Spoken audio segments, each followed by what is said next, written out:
हरियाणा में 5 जुलाई यानी बीते दिन 2 जिलों फतेहाबाद और महेंद्रगढ़ के नारनौल में शनिवार को बारिश हुई है। नारनौल में बारिश के बाद जलभराव की स्थिति देखी गई, जिस वजह से अनाज मंडी में गाड़ियां फंसती हुई दिखाई दी। वहीं चंडीगढ़ मौसम विज्ञान केंद्र के मुताबिक आज यानी 6 जुलाई को 12 जिलों पंचकुला, अंबाला, यमुनानगर, कुरुक्षेत्र, कैथल, करनाल, पानीपत, सोनीपत, गुरुग्राम, फरीदाबाद, पलवल और नूह यानी मेवात जिलों में तेज बारिश की संभावना जताई गई है, क्योंकि बंगाल की खाड़ी से नमी भरी हवाएं हरियाणा की ओर आने की संभावना है। इसलिए 6 जुलाई से 10 जुलाई तक हरियाणा के अधिकतर हिस्सों में गरज चमक के साथ तेज बारिश हो सकती है। कुछ जगहों पर भारी बारिश की भी संभावना जताई गई है। इस दौरान दिन के तापमान में थोड़ी गिरावट आएगी और हवा में नमी बनी रहेगी। हरियाणा पुलिस विभाग फरीदाबाद की तरफ से स्पेशल पुलिस ऑफिसर यानी एसपीओ के पदों पर भर्ती की जा रही है। बता दें कि ये भर्तियां कॉन्ट्रैक्ट आधार पर होने जा रही हैं। जो भी इन पदों पर आवेदन भेजने के इच्छुक हैं, उन्हें अपने सभी जरूरी दस्तावेजों सहित पुलिस लाइन फरीदाबाद में उपस्थित होना होगा। इच्छुक आवेदक 18 जुलाई 2025 तक व्यक्तिगत रूप से जिला निरीक्षक कार्यालय सेक्टर 21C फरीदाबाद में अपने सभी जरूरी दस्तावेजों के साथ संपर्क कर सकते हैं। इन पदों के लिए उम्मीदवार का 12वीं पास सेना व अर्धसैनिक बल से दिया गया ग्रेजुएशन सर्टिफिकेट होना अनिवार्य है। किसी भी वर्ग के उम्मीदवारों को कोई भी आवेदन शुल्क जमा नहीं करना होगा। न्यूनतम आयु 25 वर्ष और अधिकतम आयु 50 वर्ष तय की गई है। इन पदों पर आवेदन भेजने के लिए उम्मीदवारों को स्वयं उपस्थित होना होगा। हरियाणा की नायब सैनी सरकार ने किसानों के हितों को सर्वोपरि रखते हुए एक और राहत भरा फैसला लिया है। प्रदेश में अब ट्यूबवेल कनेक्शन को उसके मूल स्थान से 70 मीटर के दायरे में स्थानांतरित करने में आने वाला खर्च अब किसानों से नहीं लिया जाएगा, जबकि पहले इसी दायरे में ट्यूबवेल कनेक्शन स्थानांतरित करने पर किसानों का 30 से 40 हजार रूपए खर्च आता था। इस संबंध में बिजली निगम ने आदेश जारी कर दिया है। बिजली निगम द्वारा जारी आदेश के मुताबिक एक स्थान से अब दूसरे स्थान पर ट्यूबवेल कनेक्शन के स्थानांतरण की मंजूरी तभी दी जाएगी जब ट्यूबवेल फेल हो गया हो या पानी की लवणता की समस्या या फिर अन्य सरकार की ओर से भूमि पर कब्जा हो गया हो। इसके साथ ही जिस स्थान पर कनेक्शन स्थानांतरित किया जाना है वह जमीन उसी उपभोक्ता के स्वामित्व पर होनी चाहिए। साथ ही उपभोक्ता किसी भी बिल के भुगतान में डिफॉल्टर नहीं होना चाहिए। कई किसान संगठन सरकार से अनुरोध कर चुके थे कि ट्यूबवेल कनेक्शन स्थानांतरित की फीस को माफ किया जाए। उनका तर्क था कि ट्यूबवेल सेम की समस्या व भूजल नीचे गिरने से फेल होते हैं, ऐसे में किसानों को स्थानांतरित करना आवश्यक हो जाता है, इसलिए रियायत मिलनी चाहिए। हरियाणा में स्कूली बच्चों के लिए एक और अच्छी खबर सामने आई है। कक्षा 11वीं और 12वीं में योग को ऐच्छिक विषय के रूप में पढ़ाने की तैयारियां तेज हो गई हैं। योग को पाठ्यक्रम में शामिल करने के लिए प्रदेश सरकार ने हरियाणा विद्यालय शिक्षा बोर्ड यानी HPSC के सचिव की अध्यक्षता में एक कमेटी का गठन कर दिया है। बता दें कि हरियाणा सरकार कक्षा 1 से 10वीं तक योग को पाठ्यक्रम में अनिवार्य विषय के रूप में पहले ही शामिल कर चुकी है। अब योग, खेल व अन्य विषयों को सम्मिलित करते हुए पाठ्यक्रम तैयार कर औपचारिक रूप से परीक्षाएं भी आयोजित करवाई जाएंगी। इससे बच्चों को बचपन से ही योग को समझने और जीवन का हिस्सा बनाने की प्रेरणा मिलेगी। साथ ही सरकारी स्कूलों में योग सिखाने का फैसला भी लिया गया है। इसके लिए PM मॉडल संस्कृति और क्लस्टर स्कूलों में 857 योग सहायकों की नियुक्ति भी की जाएगी। राजकीय योग शिक्षा और स्वास्थ्य महाविद्यालय खोलने का भी प्रस्ताव है, जिसके लिए नारायणगढ़ या फिर आसपास के क्षेत्र में जमीन चिन्हित की जा रही है। हरियाणा के सरकारी स्कूलों में पढ़ने वाले स्टूडेंट्स अब फ्रेंच भाषा में निपुण होंगे। विद्यालय शिक्षा निदेशालय ने अगले शैक्षणिक सत्र से फ्रेंच भाषा की पढ़ाई शुरू करवाने की तैयारियां तेज कर दी हैं। इसके साथ ही फ्रेंच भाषा की पढ़ाई करवाने के लिए शिक्षक चयन प्रक्रिया शुरू हो गई है। जिन शिक्षकों ने इच्छा जाहिर की है उनके लिए ऑनलाइन परीक्षा का आयोजन होगा। इस संबंध में माध्यमिक शिक्षा निदेशालय कार्यालय हरियाणा के सहायक निदेशक ने गुरुग्राम SCERT डायरेक्टर, प्रदेश के सभी जिला शिक्षा अधिकारी और सभी डाइट प्रिंसिपल को पत्र लिखा गया है। इसमें बताया गया है कि फ्रांस दूतावास और इंस्टीट्यूट फ्रेंच एंड इंडी यानी IFI के सहयोग से आगामी शैक्षणिक सत्र से चयनित सरकारी स्कूलों में फ्रेंच को विदेशी भाषा के रूप में शुरू किया जा रहा है। फ्रेंच भाषा पढ़ाने वाले शिक्षकों का ऑनलाइन मूल्यांकन किया जाएगा। इसके लिए 8 जुलाई की शाम 4 बजे जूम मीटिंग रखी गई है। इस मीटिंग में शिक्षकों से बहुविकल्पीय प्रश्न पूछे जाएंगे, जिसमें शैक्षणिक समझ, संचार कौशल, अंग्रेजी भाषा में प्रवीणता, तार्किक तर्क और समस्या समाधान योग्यता के आधार पर इनका मूल्यांकन किया जाएगा।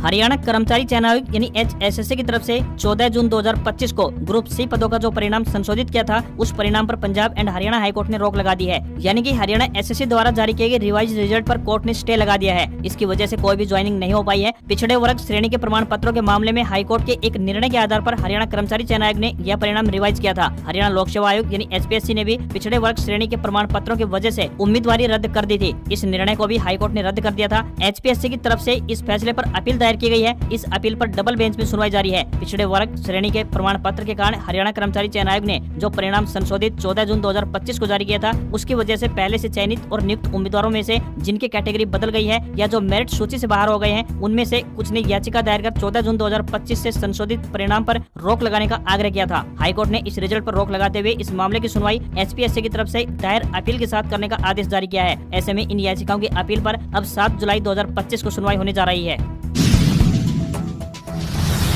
हरियाणा कर्मचारी चयन आयोग यानी HSSC की तरफ से CET यानी संयुक्त पात्रता परीक्षा 2025 के लिए लगातार तैयारियां की जा रही हैं। इस परीक्षा के लिए हरियाणा SSC द्वारा पुख्ता इंतजाम कराए जाएंगे। परीक्षा के दौरान किसी भी फर्जीवाड़े को रोकने के लिए कड़ी सुरक्षा की तैयारी की जा रही है। इसी महीने होने वाली CET परीक्षा में परीक्षार्थियों की हाजिरी के लिए बायोमेट्रिक्स और चेहरे को पहचानने के लिए स्कैनर लगेंगे। इस कदम से फर्जीवाड़े पर काफी रोक लगेगी। हरियाणा कर्मचारी चयन आयोग जुलाई में ही परीक्षा को कराने की तैयारी में जुटा हुआ है। इसके लिए आयोग 10 जुलाई को टेंडर खोलेगा। ऐसे में इसी महीने CET का आयोजन होने के आसार बढ़ गए हैं। प्रबल संभावना है कि CET परीक्षा इसी महीने आयोजित होगी। आयोग की तरफ से तलाशी से जुड़े उपकरणों, CCTV कैमरे, ऑनलाइन या ऑफलाइन बायोमेट्रिक्स और QR कोड स्कैनिंग, चेहरा पहचान से जुड़े उपकरणों को लेकर टेंडर खोले जाएंगे। जैसे ही यह सब पूरा होगा, परीक्षा का आयोजन करवा लिया जाएगा। हरियाणा कर्मचारी चयन आयोग की तरफ से परीक्षा केंद्रों की लिस्ट भी बना ली गई है। अब की बार चंडीगढ़ में भी परीक्षा केंद्र बनाए जा रहे हैं।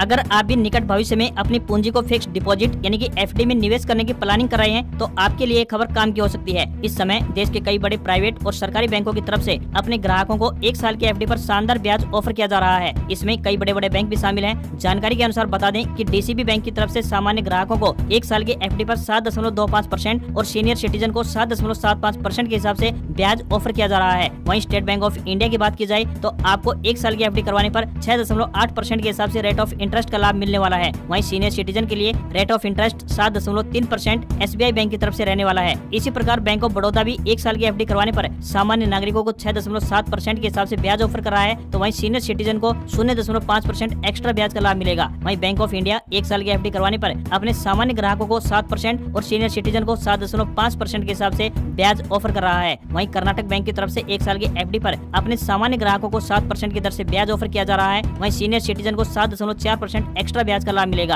अगर आप भी FD करवाने का मन बना रहे हैं तो आपके पास इन बैंकों की तरफ से शानदार मौके हैं। जो युवा पुलिस में नौकरी के इच्छुक हैं, उनके लिए बड़ी खुशखबरी है। दरअसल जुलाई से सितंबर के बीच दिल्ली पुलिस में 4 बड़ी भर्तियों की सौगात मिल सकती है। ये सभी भर्तियां कर्मचारी चयन आयोग यानी SSA के माध्यम से निकाली जाएंगी। इनमें कांस्टेबल से लेकर हेड कांस्टेबल तक के पदों पर आवेदन किए जा सकेंगे। इच्छुक व पात्र युवा इन भर्तियों के लिए आवेदन कर पाएंगे। उससे पहले उन्हें सलाह दी जाती है कि वे अपने सभी दस्तावेजों को तैयार रखें ताकि उन्हें भर्ती के लिए आवेदन के समय दिक्कतों का सामना न करना पड़े। जानकारी के अनुसार SSC जुलाई से लेकर सितंबर के बीच कभी भी दिल्ली पुलिस में कांस्टेबल ड्राइवर भर्ती के लिए आवेदन प्रक्रिया शुरू कर सकता है। इसके अलावा head constable ministerial, head constable assistant wireless operator, teleprinter operator और कांस्टेबल एग्जीक्यूटिव मेल और फीमेल की भर्तियों पर भी प्रक्रिया शुरू हो सकती है। बता दें कि जून महीने में SSC ने 8 भर्तियों के लिए विज्ञापन जारी किया था, जिनमें MTS, हवलदार, JEE और सिलेक्शन पोस्ट 13 जैसी प्रमुख भर्तियां शामिल हैं।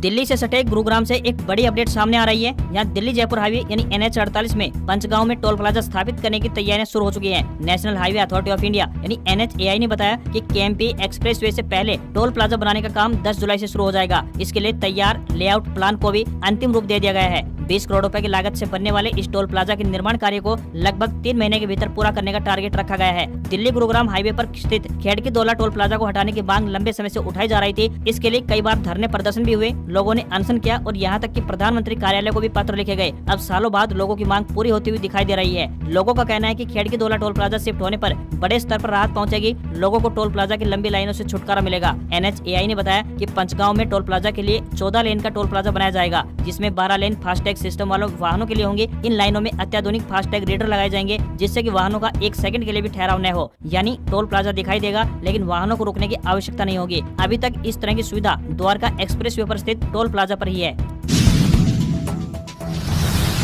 सतलुज यमुना लिंक नहर यानी SYL पर वार्ता के लिए फिर से पंजाब और हरियाणा तैयार हो गए हैं। केंद्र सरकार के न्योते के बाद दिल्ली में नहर के निर्माण के मुद्दे पर पंजाब हरियाणा के मुख्यमंत्रियों के बीच मीटिंग होगी। केंद्र सरकार की अगुवाई में वार्ता 9 जुलाई को दिल्ली में होगी। इसमें हरियाणा CM नायब सिंह सैनी, पंजाब CM भगवंत मान और केंद्रीय जल शक्ति मंत्री CR पाटिल मौजूद रहेंगे। पंजाब और हरियाणा इस मीटिंग में मजबूती से अपना अपना पक्ष रखने की तैयारी कर रहे हैं। दोनों CM ने अधिकारियों को संबंधित डॉक्यूमेंट और अब तक हुई मीटिंगों का ब्यौरा तैयार करने के निर्देश दिए हैं। यह मामला 214 किलोमीटर लंबी SYL नहर के निर्माण से संबंधित है, जिसमें से 122 किलोमीटर पंजाब में और 92 किलोमीटर हरियाणा में बनाई जानी थी। हरियाणा ने अपना हिस्सा पूरा कर लिया, जबकि पंजाब ने 1982 में इस परियोजना को ठंडे बस्ते में डाल दिया। यह मामला साल 1981 का है, जब दोनों राज्यों के बीच जल बंटवारे पर समझौता हुआ था और बेहतर जल बंटवारे के लिए SYL नहर बनाने का निर्णय लिया गया था।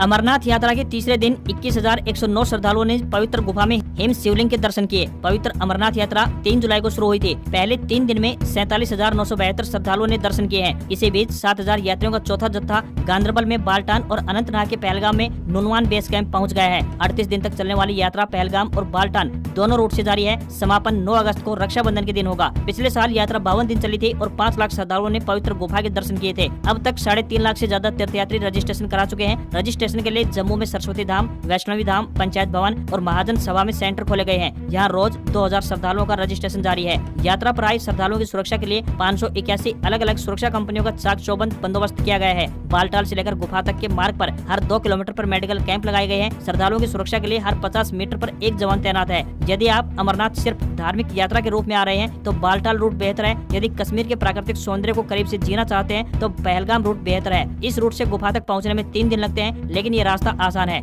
यात्रा में खड़ी चढ़ाई नहीं है, लेकिन वक्त कम हो तो बाबा अमरनाथ दर्शन के लिए बालटाल रूट से जा सकते हैं, जिसमें सिर्फ 14 किलोमीटर की चढ़ाई चढ़नी होती है, लेकिन एकदम खड़ी चढ़ाई है, इसलिए बुजुर्गों को इस रास्ते पर दिक्कत होती है। इस रूट पर संकरे रास्ते और खतरनाक मोड़ भी हैं। हरियाणा सरकार ने बागवानी के किसानों को राहत प्रदान की है। अब किसान मुख्यमंत्री बागवानी योजना के तहत 31 जुलाई तक बीमा करवा सकते हैं। पहले ये तिथि 31 मई तक थी, जिसे अब 31 जुलाई तक बढ़ा दिया गया है। बागवानी विभाग के संयुक्त निदेशक सुधीर यादव ने बताया कि बागवानी योजना में फलों और सब्जियों के किसान बीमा करवा सकते हैं। बीमा कराने के लिए मेरी फसल मेरा ब्यौरा पोर्टल पर ऑनलाइन आवेदन करना होगा। उन्होंने बताया कि किसानों के खेत में लगे फल सब्जियों को कोई नुकसान होता है तो बीमा योजना से उसकी भरपाई हो सकेगी। 100% अगर नुकसान होता है तो सब्जियों को उगाने वाले किसान को 30,000 रूपए प्रति एकड़ के हिसाब से मुआवजा दिया जाएगा। इसी तरह से अगर फूलों को लेकर 100% नुकसान की स्थिति में किसानों को 40,000 रूपए प्रति एकड़ का मुआवजा सरकार देगी। किसानों को 2.5% बीमा का भुगतान करना होता है, जिसमें सब्जियों वाले किसानों को 750 रूपए और फलों से जुड़े किसानों को 1,000 रूपए बीमा योजना के लिए बैंक के माध्यम से पैसे कटवाने होते हैं।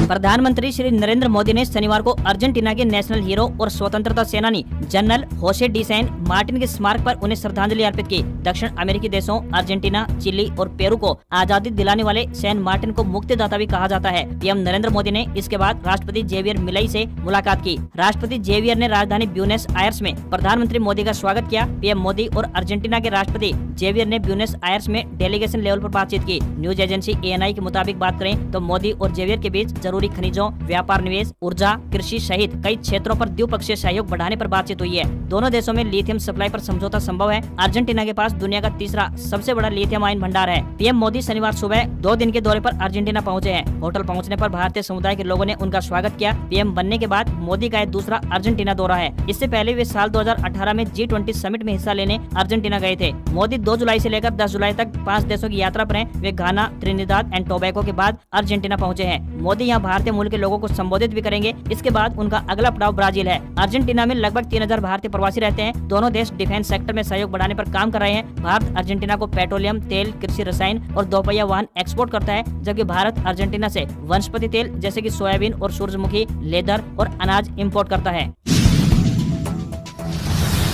इस हफ्ते सोने व चांदी के दामों में बढ़त देखने को मिली। पिछले शनिवार यानी 28 जून को सोना 95,784 रूपए पर था, जो अब 97,021 रूपए प्रति 10 ग्राम के स्तर पर पहुंच गया है। यानी इस हफ्ते इसकी कीमत 1,237 रूपए बढ़ी है। वहीं चांदी की बात करें तो ये पिछले शनिवार को 1,05,193 रूपए पर थी, जो अब 1,07,580 रूपए प्रति किलोग्राम के स्तर पर पहुंच गई है। इस तरह इस हफ्ते इसकी कीमत 2,387 रूपए बढ़ी है। दिल्ली में 24 कैरेट सोने की कीमत 98,980 और 22 कैरेट सोने की कीमत 90,970 रूपए प्रति 10 ग्राम के स्तर पर पहुंच गई है। आज खबरों बस इतना ही। देखते रहिए आपका अपना हरियाणा का सबसे बेहतरीन न्यूज चैनल। नमस्कार। इसी आशा के साथ आपका दिन शुभ रहे।